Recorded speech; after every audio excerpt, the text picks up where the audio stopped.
ഇതിലെ last ടോപ്പിക്കായിരുന്നു code converters എന്ന് പറയുന്നത്. കോഡ് കൺവേർട്ടേഴ്സിനകത്ത് നമുക്ക് പഠിക്കാനുള്ളത് design of a 4-bit binary to Gray converter. Binary to Gray converter നമുക്ക് കൺവേർഷൻ നമ്മൾ പഠിച്ചിട്ടുള്ള, അതുപോലെ ഗ്രേ ടു ബൈനറി പഠിച്ചിട്ടുണ്ട്. അതുപോലെ തന്നെ പിന്നെ ഒരു ബൈനറി നമ്പറിനെ BCD നമ്പർ ആക്കാൻ വേണ്ടിയിട്ട്, അതുപോലെ തന്നെ BCDനെ XS3 ആക്കാൻ വേണ്ടി ഈ 4 കൺവേർഷൻസാണ് നമുക്ക് പഠിക്കാനുള്ളത്. അപ്പോൾ ആദ്യം അതിന് ട്രൂത്ത് ടേബിൾ അറിയാമെങ്കിൽ തന്നെ നമുക്ക് കൺവേർഷൻ ചെയ്യാവുന്നതേ ഉള്ളൂ. കൺവേർഷൻ എന്ന് വെച്ചാൽ ഉദ്ദേശിക്കുന്നത് ഇത്രയേ ഉള്ളൂ. ഇതിനെ ട്രൂത്ത് ടേബിളിൽ നിന്ന് K-മാപ്പ് ഇംപ്ലിമെൻറ്റ് ചെയ്യുക, K-മാപ്പിൽ നിന്ന് സർക്യൂട്ട് ഡയഗ്രം വരയ്ക്കുക, അത്രേ ഉദ്ദേശിക്കുന്നുള്ളൂ. നമ്മൾ കമ്പാരറ്റർ പോലെ നമ്മൾ പഠിക്കുന്ന അടുത്തൊരു കോഡ് കൺവേർട്ടേഴ്സ് എന്ന് പറയുന്ന ഒരു കോമ്പിനേഷൻ സർക്യൂട്ടാണ്. നിങ്ങൾക്ക് ഇവിടെ നോക്കിയാൽ മനസ്സിലാവും. ഇവിടെ ബൈനറി നമ്പേഴ്സ് തന്നിട്ടുണ്ട്. അപ്പം 4-bit ആയതുകൊണ്ട് 0 തൊട്ട് 15 വരെ കോമ്പിനേഷൻസ് ഉണ്ട്. അതിനെ ഞാൻ B1, B2, B3, B4 എന്ന് വിളിച്ചിട്ടുണ്ട്. ആ ഓരോ ബൈനറി നമ്പറിനെയും ഗ്രേ ആക്കി കൺവേർട്ട് ചെയ്യുക. കൺവേർഷൻ ചെയ്യാൻ വേണ്ടി നമ്മൾ ആദ്യത്തെ നമ്പറിനെ XOR ഓപ്പറേഷൻ വെച്ചിട്ട് ഓരോ ഡിജിറ്റ് നമ്മൾ XOR ചെയ്യുമ്പോഴാണ് നമുക്കൊരു ബൈനറിനെ ഗ്രേ ആക്കി മാറ്റാൻ പറ്റുന്നത്. അതൊക്കെ നമ്മൾ ഫസ്റ്റ് മോഡിൽ തന്നെ ഡിസ്കസ് ചെയ്തിട്ടുള്ള കാര്യങ്ങളാണ്. അപ്പോൾ ഒരു ബൈനറി നമ്പർ ഇപ്പോൾ 00 തന്നാലും 001 തന്നാലും 0010 തന്നാലും അതിനെ എന്താക്കി മാറ്റുക? ഗ്രേ ആക്കി മാറ്റുക, ബൈനറിനെ ഗ്രേ ആക്കി. ഇപ്പം 0101 എന്ന നമ്പർ ആണെങ്കിൽ ആദ്യം ഫസ്റ്റ് ഡിജിറ്റ് അതുപോലെ എഴുതുക. അത് കഴിഞ്ഞിട്ട് അടുത്തടുത്ത 2 നമ്പറുകൾ നമ്മൾ എന്ത് ചെയ്യുക? XOR ഓപ്പറേഷൻ ചെയ്യുക. 0യും 1ഉം XOR ചെയ്യുമ്പം 1, 1ഉം 0 XOR ചെയ്താൽ 1, 0യും 1ഉം XOR ചെയ്താൽ 1, അങ്ങനെ XOR ഓപ്പറേഷൻ എന്ത് ചെയ്യുക. XOR ഓപ്പറേഷൻ നമ്മൾ പഠിച്ചിട്ടുണ്ട്. 00 കൊടുക്കുമ്പോൾ എന്ത് വരണം? 0. 01 കൊടുക്കുമ്പോഴും 10 കൊടുക്കുമ്പോഴും എന്ത് വരണം? 11 വരണം. 11 കൊടുക്കുമ്പോൾ എന്ത് വരണം? 0 വരണം. ഇതാണ് XOR ഓപ്പറേഷൻ എന്ന് പറയുന്നത്, അല്ലേ? ഓക്കെ, അങ്ങനെ അപ്പോൾ ഈ 15 ബിറ്റ്സിൻ്റെയും ബൈനറീസ് കണ്ടുപിടിച്ചിട്ടുണ്ട്. ഇനി ഇതിനകത്ത് നമ്മൾ നെക്സ്റ്റ് ചെയ്യുന്നത് ഓരോന്നിൻ്റെ ഇക്വേഷൻ കണ്ടുപിടിക്കുക. അതായത് ഔട്ട്പുട്ട്, ഇപ്പോൾ ഔട്ട്പുട്ട് എത്ര ഉണ്ട്? 4 ഔട്ട്പുട്ട്സ്. ഞാൻ എൻ്റെ ഇൻപുട്ടുകളാണ് ഈ കാണിക്കുന്നത്. B1, B2, B3, B4 എൻ്റെ ഇൻപുട്ടാണെങ്കിൽ എൻ്റെ ഔട്ട്പുട്ടാണിത്. അപ്പോൾ G1, G2, G3, G4. അപ്പോൾ ഓരോരുത്തരുടെ ഇക്വേഷൻസ് കണ്ടുപിടിക്കാം. G1 ഹൈ ആവുന്ന ഏതൊക്കെ ടേംസ് കൊടുക്കുമ്പോഴാണ്? G2 ഹൈ ആവുന്ന എപ്പോഴാണ്? നോക്കുക, ഇവിടെ തൊട്ട് മേളിലോ എഴുതിയിട്ടുണ്ട് ഓരോന്നിന്. G4 നോക്കിക്കേ. G4 എപ്പോഴാണ് ഹൈ ആവുന്നത്? G4 എൻ്റെ സിഗ്മ എം വെച്ച് നമ്മൾ G4 എഴുതിയിട്ടുണ്ട്. G4 എപ്പോഴാണ് ഹൈ ആവുന്നത്? കണ്ടോ? 8, 9, 10, 11, 12, 13, 14, 15 അത്രയും കോമ്പിനേഷൻ ആര് ഹൈ ആണ്? G4 ഹൈ ആണ്. G3 ഹൈ ആയിരിക്കുന്ന കോമ്പിനേഷൻസ് ഏതൊക്കെയാണ്? 4, 5, 6 തൊട്ട് മനസ്സിലാക്കും 10, 11 വരെ എന്താണ്? അത് ഹൈ ആണ്. അങ്ങനെ ആ G1, ഓരോരുത്തർ ഹൈ ആയതിന് നമ്മൾ എന്ത് ചെയ്തു? മിൻ ടേംസ് ആക്കി ആദ്യമേ എന്ത് ചെയ്തു? കാണിച്ചു. മിൻ ടേംസ് ആയിട്ട് കാണിച്ചു. ഇനി ഈ മിൻ ടേംസ് കിട്ടിക്കഴിഞ്ഞാൽ നമുക്ക് K-മാപ്പിലേക്ക് മാപ്പ് ചെയ്യാൻ മേലെ. ഇപ്പോൾ ഇവിടെ കണ്ടോ, ആദ്യമേ G4ൻ്റെ കണ്ടോ? G4 കണ്ടോ? 12, 13, 14, 15, 6, 8, 9, 10, 11 തൊട്ട് അത്രയും ഉണ്ട്. അത്രയും മാത്രം നമ്മൾ മാപ്പ് ചെയ്യുമ്പോൾ നമുക്ക് ഗ്രൂപ്പ് ചെയ്ത് ഇക്വേഷൻ കിട്ടും. അപ്പോൾ നമുക്ക് G4ൻ്റെ ഇക്വേഷൻ B4A, G3യുടെ ഇക്വേഷൻ നമുക്ക് B4 XOR B3 എന്ന് കിട്ടും. അങ്ങനെ G2, G1 അതിന് എക്സ്പ്രഷൻ കിട്ടും. ആ കിട്ടിയ എക്സ്പ്രഷൻ ഇനി വരയ്ക്കാൻ മേലെ. G4 എന്ന് പറഞ്ഞാൽ എന്താ? B4 തന്നെയാണ്. ഉണ്ടോ? G4 എന്ന് പറഞ്ഞാൽ എന്താണ്? B4 തന്നെയാണ്. G3 എന്ന് പറഞ്ഞാൽ എന്താ? B4ഉം B3യും കൂടെ XOR ചെയ്യുന്ന ഉണ്ടോ? B4ൽ നിന്ന് കണക്ഷൻ എടുത്തിട്ട് B3യും കൊടുത്ത് രണ്ടും കൂടെ XOR കയറ്റി കൊടുക്കുന്നതാണ് ആര്? G3. അങ്ങനെ വരയ്ക്കാം. ഇതുപോലെ തന്നെ ട്രൂത്ത് ടേബിൾ ഉണ്ടെങ്കിൽ നമ്മുടെ കയ്യിൽ നമുക്ക് വരയ്ക്കാവുന്നതേ ഉള്ളൂ. അടുത്തതാണ് Gray to binary converters. Gray numbers വന്നു കഴിഞ്ഞാൽ അതിനെ തിരിച്ചെന്താക്കുക? ബൈനറി ആക്കുക.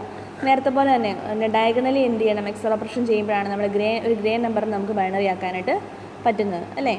ഒരു നമ്പർ തന്നിരിക്കുക, എക്സാമ്പിൾ എടുക്കുക. 01 എന്നൊരു നമ്പർ തന്നിരിക്കുക. ഈ ഫസ്റ്റ് ഡിജിറ്റിന് അതുപോലെ എഴുതുക. ദെൻ ഈ നമ്പറും ഇതും തമ്മിൽ എന്ത് ചെയ്യുക? XOR ചെയ്യുക. 0യും 1ഉം XOR ചെയ്യുമ്പം 1, 1ഉം 0 XOR ചെയ്യുമ്പം 1, 1ഉം 1ഉം XOR ചെയ്യുമ്പം 0, 0, 1, 1, 1, 0 ഉണ്ടോ? 1, 1, 0 എന്ന് കിട്ടിയുണ്ടോ? 1, 1, 0 എന്ന് നമുക്ക് കിട്ടും. അപ്പം അങ്ങനെ നമ്മൾ എന്ത് ചെയ്യുക? അത് കഴിഞ്ഞിട്ട് നോക്കുക B4 ആരൊക്കെ ഹൈ ആയിട്ട് നിൽക്കുന്നുണ്ട്, B3 ആരൊക്കെ ഹൈ ആണ്, B2 ഹൈ ആണ്, B1 ഹൈ ആണ്. അതിന് നമ്മൾ എന്ത് ചെയ്യുക? മിൻ ടേംസ് ആയിട്ട് ഇവിടെ റെപ്രസെൻറ്റ് ചെയ്യുക. ഇവിടെ മിൻ ടേംസ് ആയിട്ട് റെപ്രസെൻറ്റ് ചെയ്തിട്ടുണ്ട്. B4, B3, B2, B1. എന്നിട്ട് അവരെ എന്ത് ചെയ്യുക? K-മാപ്പിലേക്ക് മാപ്പ് ചെയ്യുക. K-മാപ്പിലേക്ക് മാപ്പ് ചെയ്തിട്ട് ഇവിടെ ഇപ്പോൾ നമുക്ക് ഡയറക്റ്റ് ഇങ്ങനെ എഴുതാൻ പറ്റുമോ? G4, G3 എന്ന് ഒരിക്കലും K-മാപ്പിൽ നിന്ന് ഡയറക്റ്റ് എഴുതാൻ പറ്റത്തില്ല. അങ്ങനെ എഴുതാനുള്ള സ്റ്റെപ്പ് ഇവിടെ കാണിച്ചിട്ടുണ്ട്. കണ്ടോ? B3യുടെ ഒക്കെ സ്റ്റെപ്പ് ഇവിടെ കാണിച്ചിട്ടുണ്ട്. നമുക്ക് B4ൽ നിന്ന് K-മാപ്പ് വഴി കിട്ടുന്ന ഇക്വേഷൻ ഇതാ. ഇങ്ങനൊരു ഇക്വേഷൻ കിട്ടി. ഈ ഇക്വേഷൻ നമുക്കറിയാലോ, A⁻B + AB⁻ ഫോമുല. അപ്പോൾ നമുക്കിതിനെ A XOR B എന്ന് എഴുതാൻ മേലെ. ഇവിടെ ഇപ്പോൾ എയുടെ സ്ഥാനത്ത് ആരാ? G4. ബിയുടെ സ്ഥാനത്ത് ഇവിടെ കിടക്കുന്ന ആരാ? G3. അതുകൊണ്ടാണ് ഇതിനെ G4 XOR G3 എന്ന് എഴുതിയത്. B2ൻ്റെയൊക്കെ കേസിൽ 3-4 കോമൺ ആയിട്ടൊക്കെ പുറത്തെടുക്കുമ്പം നമുക്ക് ഈ ഒരു രീതിയിലേക്ക് മാറ്റാൻ പറ്റും. അപ്പോൾ അതിൻ്റെ സ്റ്റെപ്സിന് നമ്മൾ എന്ത് ചെയ്തേക്കോട്ടെ? സർക്യൂട്ട് ഡയഗ്രം ആക്കി വരച്ചിരിക്കുന്നതാണ്. ഇത് തന്നെയാണ് ബൈനറിനെ BCD. ബൈനറി നമ്പറിനെ BCD ആക്കാൻ വേണ്ടിയിട്ടാണെങ്കിലും എളുപ്പമാണ്. ഇവിടെ നോക്കിക്കേ, ബി സി ഡി നമുക്കറിയാം 0 തൊട്ട് 9 വരെ ഉള്ളൂ അല്ലേ ബി സി ഡി നമ്പേഴ്സാണ്. അപ്പോൾ 10നെയൊക്കെ നമ്മൾ എങ്ങനെയാണ് ബി സി ഡി റെപ്രസെൻറ്റ് ചെയ്യുന്നത്? 1 ഈ 0നെ നമ്മൾ 4 0 ആയിട്ടും ഈ 1നെ നമ്മൾ ഇങ്ങനെയാണ് റെപ്രസെൻറ്റ് ചെയ്യുന്നത് അല്ലേ 1 0. 10നെ അങ്ങനെ നമ്മൾ റെപ്രസെൻറ്റ് ചെയ്യുന്നത്. 9 വരെ ഉള്ളൂ ആയതിനകത്ത് ബി സി ഡി. അപ്പോൾ അതിന് ഒരു കണ്ടോ 10ന് മുകളിലേക്ക് പോയിരിക്കുന്നതിനെല്ലാം കണ്ടോ ഒരു 1 ഇട്ടിട്ട് ബാക്കി ഇപ്പുറത്തുള്ള ഡിജിറ്റുകാർ ഇപ്പം 5നെ കണ്ടോ വീണ്ടും 5 1 5 എന്നാണ് എൻ്റെ അർത്ഥം. ദെൻ നമ്മൾ A B C D E ഓരോരുത്തരുടെയും എന്ത് ചെയ്യുക, മിൻ ടേംസ് കണ്ടുപിടിക്കുക. മിൻ ടേംസ് കണ്ടുപിടിച്ച് കഴിഞ്ഞാൽ അവരെ കെ മാപ്പിലേക്ക് മാപ്പ് ചെയ്യുവാണെങ്കിൽ അതിൻ്റെ കറസ്പോണ്ടിങ് എക്സ്പ്രഷൻസ് ഇവിടെ ഉണ്ട് കണ്ടോ. അത് പിന്നെ എന്ത് ചെയ്യാൻ മതി, നമുക്ക് വരച്ചാൽ മതി. ഇതിനകത്ത് വരച്ച് കാണിച്ചിട്ടില്ലെന്നേ ഉള്ളൂ. അടുത്തത് ഇതുപോലെ തന്നെ B C D to XS3 അങ്ങനെ തന്നെ. ഒരു ബി സി ഡി നമ്പർ തന്ന XS3 എന്ന് പറഞ്ഞാൽ എന്താ, 0 ആണ് ബി സി ഡി നമ്പർ, 0 ആണ് നമ്പറെങ്കിൽ 0യുടെ 3 കൂട്ടുന്നതിനാണ് XS3 എന്ന് പറഞ്ഞു. അതിന് തന്നിരിക്കുന്ന നമ്പറിനോട് 3 കൂട്ടിയാൽ അത് XS3 ആയി മാറുവാണ്. 5ൻ്റെ XS3 8, 3യുടെ XS3 6 അങ്ങനെ. അപ്പോൾ XS3 തന്നിട്ടുണ്ട് ഇവിടെ. XS3യുടെ ഇതുപോലെ തന്നെ. അപ്പം XS3ക്കകത്ത് എല്ലാ നമ്പേഴ്സും വരത്തില്ല അല്ലേ. 0 തൊട്ട് ഇത് എത്രയാണ്, 8 വരെ വന്നു. 8 3 11 വരെ വന്നിട്ടുള്ളൂ. ബാക്കിയുള്ള ആൾക്കാർക്ക് എന്ത് കൊടുക്കണം, അപ്പോൾ ഇൻവാലിഡ് നമ്പർ കൊടുക്കണം. 10 11 12 13 14 15 ഇത്രയും പേര് നമ്മുടെ XS3. കാരണം ബി സി ഡി നമ്പർ വെച്ചിട്ടാണ് എപ്പോഴും. ബി സി ഡി എന്ന് പറഞ്ഞാൽ എത്ര വരെ വരുള്ളൂ, 9 വരെയല്ലേ വരുള്ളൂ. 9ന് ശേഷമുള്ള 10 11 12 13 14 15 ആൾക്കാർ എന്താ ഇൻവാലിഡായ ആൾക്കാരാണ്. അതുകൊണ്ടാണ് അവരെ നമ്മൾ ഡോൺ ഗിയർ ഇട്ട് കാണിച്ചിരിക്കുന്നത്. ഇൻപുട്ടിൽ 9 വരെ ഉള്ളൂ, B1 B2 B3 9 വരെ ഉള്ളൂ. പക്ഷേ ബാക്കിയുള്ള കോമ്പിനേഷൻ നമ്മൾ സാധാരണ കാണിക്കാറില്ല. കാരണം ബി സി ഡി എന്ന് പറയുമ്പം എത്ര വരെ ഉള്ളൂ, 9 വരെ ഉള്ളൂ.